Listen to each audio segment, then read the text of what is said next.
name's Ken and I'm a Nunchuck instructor as well as a performer. And I wanted to create a video for all you YouTube fans out there that are looking to figure out how do you spin nunchucks. Now the style that I want to teach you is not going to necessarily be combat style. Wham, wham. We're not going to learn how to hit people with it, okay? The style that I want to teach you has more to do with like juggling and circus tricks and visually stunning moves that you can use to impress people or to create this fluidity of motion to make people wonder like, wow, how does he do that? So this style of spinning is meant to kind of fascinate and make people feel really good when they watch you. I'm also excited because I'm starting a new website called nunchakutricks.com. Now nunchaku is just another word for nunchuck, so if you're used to saying nunchucks, nunchaku is the same thing. It's nunchakutricks.com. What I want to do right now is, I've seen a lot of videos on YouTube, but I haven't really seen too many full-length class videos, so what I wanted to do was create a 30-minute class perhaps on how to spin these things, the very basics. And then on nunchakutricks.com, every week on Wednesday, I'm going to release a new video that will help you move along. If you're already an experienced nunchuck spinner, you can also come on and you're going to find some of the more advanced tutorials, kind of like how to do the infinite X catches, throws, all different kinds of really cool combinations, like underneath the arms and spinning it through. But in this tutorial, what we're going to do is we're just going to go through the basics. Now, my favorite type of nunchuck is the fire chucks. But if you're new to nunchucking, probably the best thing to start with are these foam nunchucks, okay? What I've done was I just bought these foams and then I took some electrical tape and I created just kind of a swirl design just because it shows up a little bit better as I'm spinning them.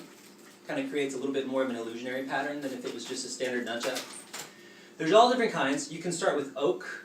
There's fire chucks, of course, which are my favorite. These are probably some of the most heaviest nunchucks you can get, especially with the weighted ends, excuse the Kevlar here, especially with the weighted ends after you soak them. What it's going to do though is it's going to create more momentum. So as I'm spinning them around, the more that I spin these things, the easier it is for it to keep the momentum gliding because the weighted tips just kind of swing it through. So we have those. We also have, for instance, flow chucks from Flow Toys. These are nice. These are extremely lightweight. The balancing point's a little bit different than most chucks, so we'll cover balancing point very soon. I think the most important thing, though, is when you're first starting out with nunchucks, you could go oak, and that's perfectly okay. Just be really careful because one thing that dissuades a lot of people from really learning these things is injury. And if you're spinning oak nunchucks, and say you're learning a tuck, and you clip that part of your elbow right there, after a few times it's going to really hurt. Really badly. Trust me, this is off experience. The way that I would highly suggest that you learn this is actually to have, well, I mean, my end goal again is using fire nunchucks, but for you, you could start with these and then either move to oak once you get the planes, the spacing down so you don't hit yourself. So get it with this, and then also have another pair, oaks, fire nunchucks, glow chucks. Glow chucks would be good for training too. They're extremely lightweight. They're not too hard on you at all, like if you hit yourself. But again, I recommend these the most to start with. Because if you hit yourself in the face, bam, you're not going to hurt yourself. But if you have an oak one, you might be taking a nice little nap on the floor for a little bit. Alright, so with this, let's get started with nunchuck basics. Now, if we're talking about performance style nunchucks, you're almost always going to hold it up by the chain. You may wonder, well, how high do you hold it? One of the easiest way to find out where exactly you might hold it is you try to find out where it balances. This is the balancing point. Take 2 fingers, figure it out, just hold it up here. The balancing point is basically kind of like the center line of a staff. If you think of a staff and there's a center point, this is kind of where you're also going to want to hold it, right about here. If you have longer chucks, the balancing point may be down here. Most often it's up here, but as you get really good with nunchucks, or familiar I should say, you're going to realize that if you're grabbing below the balancing point, it's going to create a different feel. If you grab above it and you do some throws, it may actually cause it to wobble in the air. So first thing you want to do is find your balancing point, like so. And then you're going to take your grip and you're just going to put it right in the center of there. This is a good, solid fallback for whenever you want to figure out where to grip. Now, there's two different kinds of grips.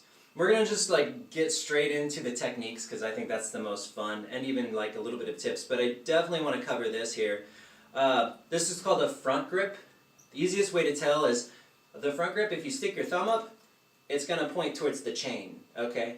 Front grip, there's more space up front than there is in the back. You have about this much space in the back, all this space in the front. A front grip. A back grip is the exact opposite. If you stick your thumb up, it should point up to the shorter end of the stick. It also would be pointing towards the wick. A back grip is just basically kind of like the backhand in martial arts. Wha-bam! You know, if you hit someone like that, it'd be the same thing with the chuck. Or if you see those scary movies where they got the knife and like, ring, ring, ring, like that, it's like back grip. You like my sound effects? So, front grip, back grip. In most of the cases, we're going to be working with the front grip. So I just want you to kind of take heed and note that. Great. So let's start with some tricks. So there was a lot of moves with nunchucks. And I think that's part of what dissuades people is as you're looking online, there's often like not a whole lot of step-by-step, well, okay, I learned this move, now what do I do? Where do I go next? So what I'm hoping to do with these subsequent videos is to kind of create a path to help you along your way. I'm going to start with just a few moves here, some of the most basic moves, and as the videos go on and on, we'll just keep adding more to it and more to it. I'm going to start with just a simple concept. The concept is, this is a figure 8, and depending on where I stand, as opposed to the camera, is going to create a different effect. As if I stand here, if I stand here, or if I stand here. Here you'll notice it looks more like a circle. See? It's like I'm creating a circle here and a circle there. Circle here, circle there. Here, kind of looks kind of off. I can't quite describe what that is. Somewhere in between a circle and an X. And when I'm standing here, I'm creating an X pattern. Especially if these were on fire, if these were glowing, you're going to see these slashing X marks. So I think the first thing that I want to go over is, if you ever intend to be a performer, you want to be very aware of something called planes. A planes is like an invisible wall. Like if you were a mime, right now, this camera, as opposed to me, this would be the wall. This is the wall plane right here. I kind of almost create a two-dimensional space, and I spin along this imaginary wall. So as I'm spinning, I create a lot of circles right here. See that? And you may wonder, well, how can I practice planes at home, or how can I make like this straight wall? Well, anytime someone is watching, wherever you're standing and wherever they are, you're going to imagine that you create this perpendicular wall right in between you two. So if you see that person, that's a line, and then you make a perpendicular wall across, and that's going to be like the wall that you're going to spin across. If you're wondering how to get it straight too, you can actually practice against real walls. When you're at home, say you're just practicing this upward swing, if you stand against the wall at home, you can just practice moving your hand up and down, trying to keep it as flat as possible. As you'll notice as you go up and down, you're actually going to have to adjust some of the angle a little bit from here to here. Actually requires a different type of a swing, and it's very subtle. And the only way to teach it, well, the best way to teach it, I should say, is to actually have a physical wall there. And as you get better and better, you can even try it in hallways where you have two very close walls and you have to keep it really tight. That will give you a little bit of an advantage when you are recording videos or when you're performing in front of people, because what they're going to see are these really elaborate, wonderful circles. Unless you don't want to make circles, but then it's your choice and it's not up to randomness. Without being aware of your planes, you're never going to be quite sure if you're creating a circle or an X or something else that may somewhat look sloppy, even though it may not be at all. It just could be your facing. So, with that said, what we're going to do first is we're going to stand over to a corner, like this. For instance, I'm going to look this way. I'm going to take the nunchuck, I'm going to have a front grip. I'm going to touch the opposite side, right here. I'm going to touch the opposite side, so it's going to be my left waist. I'm going to tap it over here. I'm going to tap the right side of my waist. And I'm going to pull it up, like this. So, tap, tap. Now as I pull it up, my left hand is going to reach down here, and we're just going to try to grab it. Now again, we're going to try to grab it in the same point where we grabbed up top, okay? So our grip's going to be here. You can grab it down here. It's just, In the end, you're going to want to fine tune it until your hand gets very solidly, grabs it around the top of the chuck. Here. So we'll do it again. 1, 2, grab, okay? It's actually going to be a simultaneous motion like that. 1, 2, grab. Now if you can't get to this grab yet, just practice pulling it down and up and catching. Down, up, catch. Down, up, catch. Are we really going to be tapping our hip? Not necessarily, but when you first start, you want to kind of get this feel. Once we grab it, our left hand is going to do the exact same thing as our right now. We're going to pull it over to the left side of our hip. I'm going to turn around just so you see. Then we're going to pull it up, and our right hand's going to grab it. So we can practice this a few times. Once I grab it here, pulls over to the right side of the hip, pulls it up, catches. Hip, up, catch. Hip, up, catch. I'm going to turn it this way. Hip, up, catch. Hip, up, hip, up, hip, up. Now once you get this flow down, you could spend like 5-10 minutes just working this flow. Once you get it down, stop touching your hip. Now we're just going to roll it up like that. See that? And the way we roll it up is we just don't keep it close to our hip. We just pull it out, and as soon as rotation is going horizontally, we pull it up vertically, and our hand catches. Now it's like this. Across, up, across, up, across, up, across, up. Now there's one more trick to this move, and that is if you are performing once again, you can add an extra rotation as you're going up. So it'd be across, up, across, up, up. Why? Because more circles look better. That's why. If you're spinning fire, you have circle, circle, circle. It just has a very pleasing effect to the eye because it looks like you're pulling a circle up before you grab it, and then you switch sides. Like that. So now we have this move, and you may only be about this far in it, and that's perfectly okay. Just keep working it until you feel more comfortable and you can put in those spins. Let's say you grab it here, but you don't necessarily want to keep pulling it in the same direction. Now we're going to start working the other direction. So we grab it, but this time our right hand, or our left hand, which grabs it, is not going to actually pull it over like this, like we were doing. We're actually going to deflect it and redirect it back this direction. So we'll pull it up. Now all we're going to do is, instead of taking it with our left hand, we're actually just going to release it, and our right hand's going to shoot it down. Now, as you're shooting it down, what you're actually aiming for is the bottom of your armpit. This is really important to know because you have this bone right here that you can hit, and it really hurts to clip it. So as you're shooting it down, pull your elbow out like that. So we catch, see how my elbow comes to the outside? There's no way I can smack that part of the elbow. Here's what it's going to look like. Boom. Okay? Just get used to feeling it, that catch, and then just hitting your armpit. This part right here hits your armpit. If you feel the chain hitting your armpit, keep trying it over and over again until you can feel this part, okay? Once you feel that, we're going to start off really slowly. We're going to sink our elbow down. Now you're going to wait until you feel that bounce in your armpit, at least until you can know how that feels, anticipate that feeling, and then you clutch it, and basically we're going to clutch it inward. So now we have here, these are the over-the-shoulder passes. Grab, clutch, boom. Have your left hand doing something interesting. Bam! You know? Anytime you stop the nunchuck, it's a perfect opportunity for you to do something with your body, or to turn, or to move. Just bam, turn, boom, and we're back. Bam, turn, you know? Or stop. Let the audience feel you, or just for your sake, give yourself a breather. You know, you change the tempo a little bit, and people find that really interesting, and you get a chance to make it more alive and more dynamic. So now we have this move and this move, right? I call this a shoulder tuck. How do you get out of the shoulder tuck? Well, this is one of my favorite ways to get out of a shoulder tuck. You pull it forward just a little bit. You'll notice that this creates a triangle right here. See this triangle?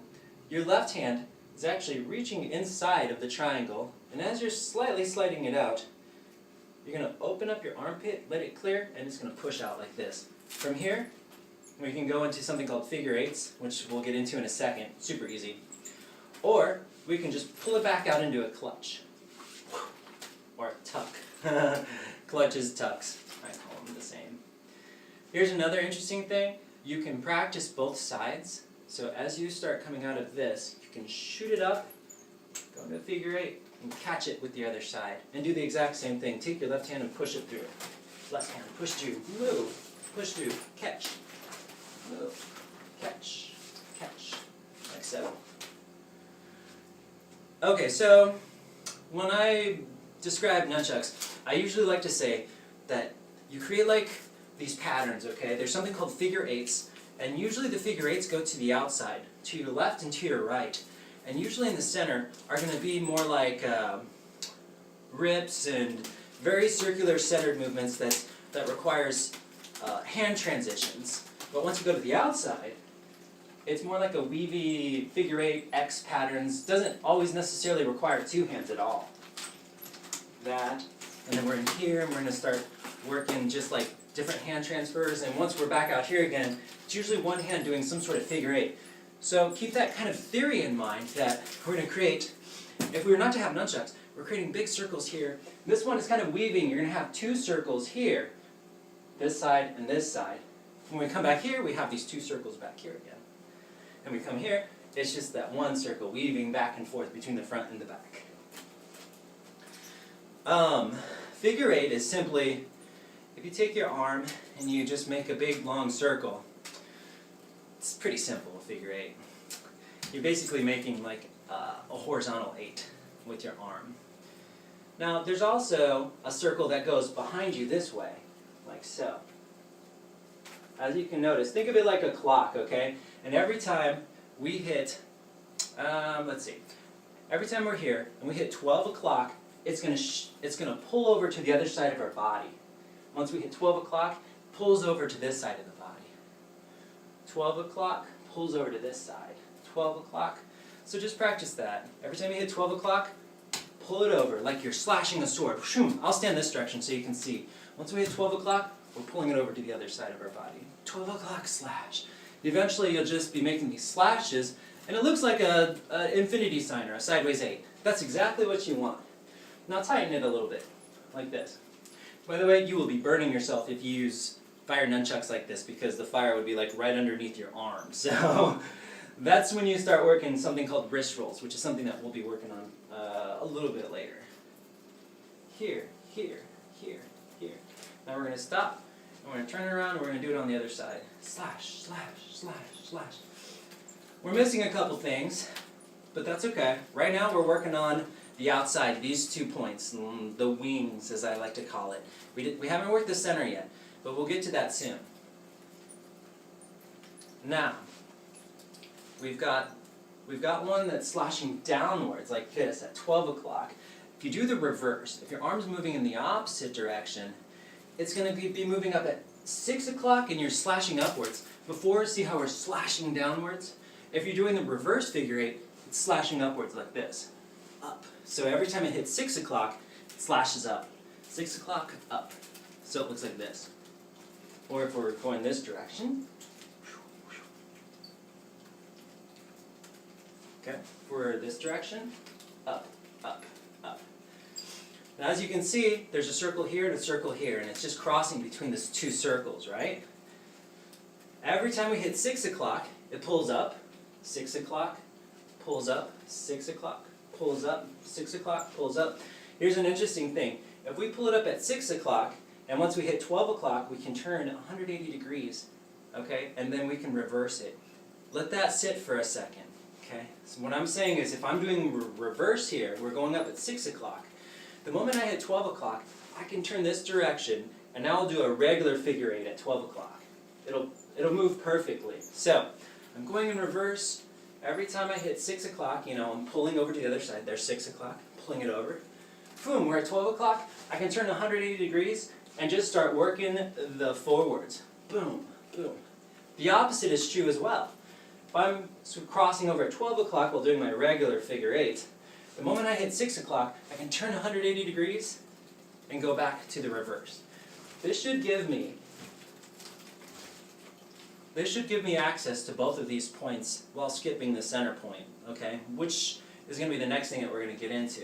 This may take some time to learn, but I'm telling you, this is like the core, because what you're doing is you're opening movement. You're opening your ability to be able to move across a room doing figure eights. Like, you probably may not be able to see this well, but you'll be able to move back and forth with figure eights all the way through, and once we add the wrist rolls, it's going to create so much flair and so much variety.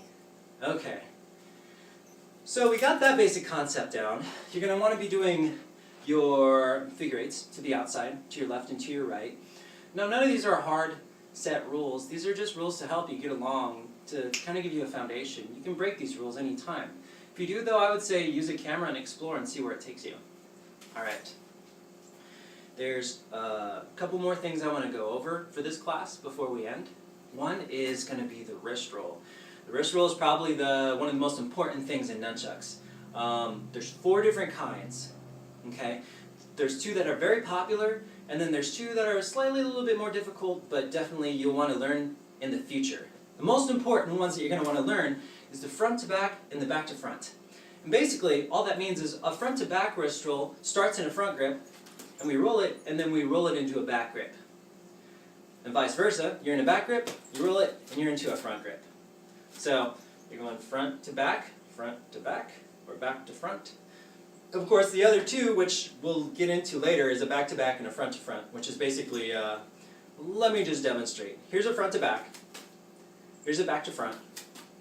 The back to back can go infinitely, because you're just starting in a back grip and you're pulling it into a back grip, see? Back to back, and front to front, front to front. So the last 2 you can do infinitely, but they're a little bit more difficult, and also we want to get the back to fronts and the front to backs. Okay, because once we learn those, we'll be able to do figure eights, and we'll start adding back to fronts and front to backs, and what you'll end up with is a figure eight wrist roll. Alright, you want to learn that, right? Because, I mean, once you get that, everything opens up. So there's 2 ways that people get into the back to front or the front to back wrist rolls. I'm going to show you the way that I usually get into them, and I use them it's called a rip, okay? A rip is basically one hand creates the momentum for the other hand. Like in nunchucks, usually one hand is just creating the momentum for itself, like so. A rip, this left hand, for instance, is going to rip the momentum into it. So you're using one hand to create the momentum for the spin.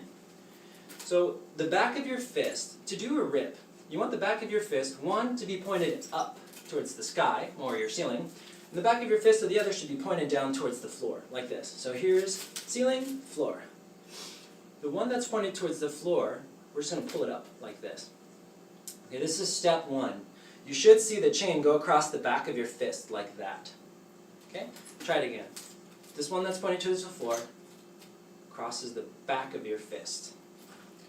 Okay. The moment it crosses the back of your fist, you're going to open your hand, and what's going to happen is the momentum pull is going to cause the opposite stick to actually roll in. So here's what it's going to look like in slow motion.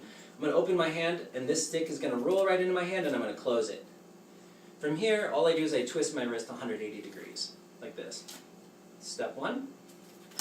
Step 2, open, let the other one fall in. Step 3, open, let the other one fall in, and twist your wrist up. And the hand that just pulled it upwards is now going to clasp down. It's 4 steps, okay? 1, 2, 3, twist it, and then 4, this hand grabs down. Watch my left hand now. Just goes up and comes down. Goes up, comes down. The reason why it goes up and comes down is because you'll be able to practice both directions in this way. So, left fist pointing down, right fist pointing up towards the sky. We're going to do it again here. Here we go. Pull up, grab. You'll notice immediately now my left fist the back of my fist is pointing up to the sky and my right's pointing down. So we've completely reversed the grip.